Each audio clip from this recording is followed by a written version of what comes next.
Hello, I'm Dr. Evans, your dedicated health advisor for seniors, so make sure to watch until the very end for a tip that could completely transform your daily routine. A few months ago, my neighbor Carol, she's 67, sharp as a tack, walks her dog every single morning without fail, tripped over a garden hose. Not a big fall, the kind of stumble most of us catch ourselves from, dust off, and laugh about later. Carol didn't catch herself. She landed wrong on her wrist, and within seconds, she knew something was badly wrong. At the hospital, the X-ray showed a fracture, but it was what the doctor said next that really stopped her in her tracks. He told her, "Carol, a fall like that shouldn't break a bone this easily. I want to run some additional scans." 2 weeks later, she had her answer: osteopenia, a condition where your bones have started losing density, not enough to be called osteoporosis yet, but enough that everyday bumps and stumbles can suddenly become serious injuries.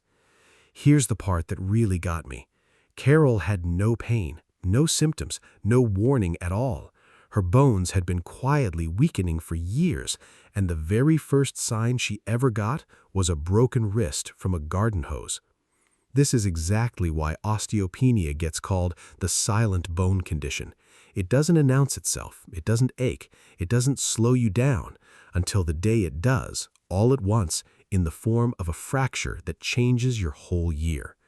So today, I want to walk you through 3 signs your body might already be showing you, signs that often get missed in a regular checkup, along with what you can start doing today to protect your bones before a stumble turns into something much worse. Sign 1. You've noticed you're a little shorter than you used to be. This one sounds harmless, almost like a joke people make about getting older. But gradual height loss, even just an inch or two over several years, can actually be one of the earliest physical signs of bone density loss in the spine. Here's why this happens.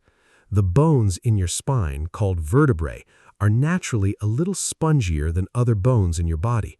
When bone density drops, these vertebrae can begin to compress ever so slightly, almost like a stack of books slowly settling under its own weight. You don't feel it happening day to day, but over the years it adds up. A study published in the Journal of Bone and Mineral Research followed older adults over several years and found that those who lost more than 1.5 inches of height had a significantly higher likelihood of having undiagnosed vertebral compression related to low bone density. What can you do about this one? Start with something almost embarrassingly simple. Stand against a wall once a month, mark your height, and track it over time. If you notice a real change, more than 1 inch over a year or 2, bring it up at your next doctor's visit and specifically ask for a bone density scan called a DEXA scan. Most people never think to ask for this test unless they bring it up themselves. Sign 2. Your grip isn't what it used to be. Have you noticed that opening a jar, twisting a doorknob, or carrying grocery bags feels just a little harder than it did a few years ago?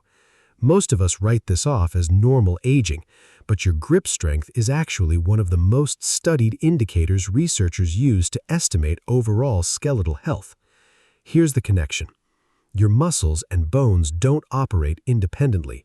They're deeply linked with what's called the muscle-bone unit.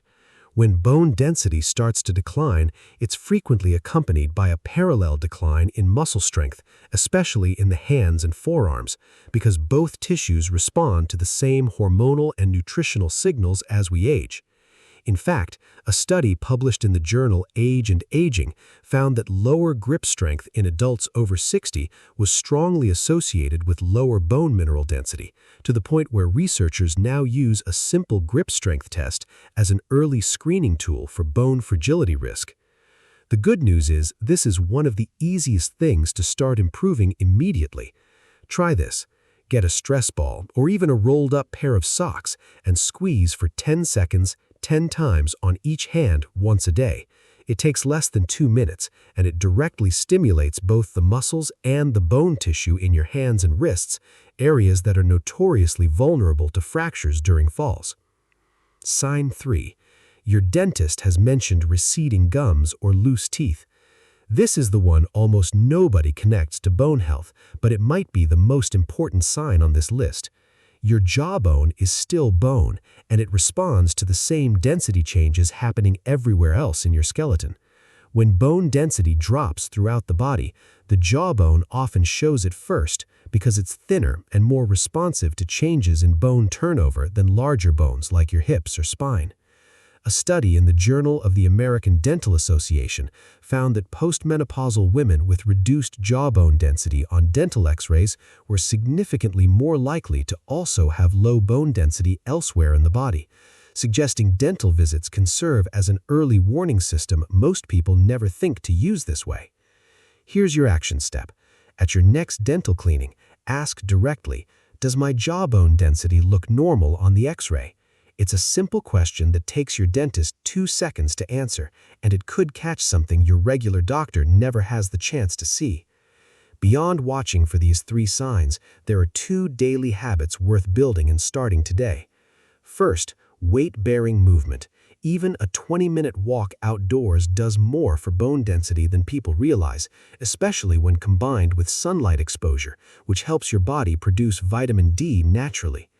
Second, make sure you're getting enough calcium and vitamin K2 together, found in foods like leafy greens, sardines, and fermented dairy, since K2 helps direct calcium into your bones rather than your blood vessels.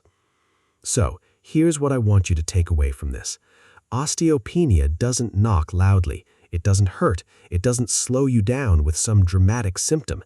It shows up quietly, in the small things, a little less height, a little less grip, a comment from your dentist you brushed off without a second thought. The good news is that once you know what to look for, you have real power to do something about it, starting today. I'd love to know, have you noticed any of these 3 signs in yourself or maybe someone you love? Drop a comment below and let me know which one surprised you the most. I read every single one. If this video gave you something useful today, do me a favor and hit subscribe so we can keep looking out for each other on this journey. Stay strong and steady, my friend. And as always, breathe easy.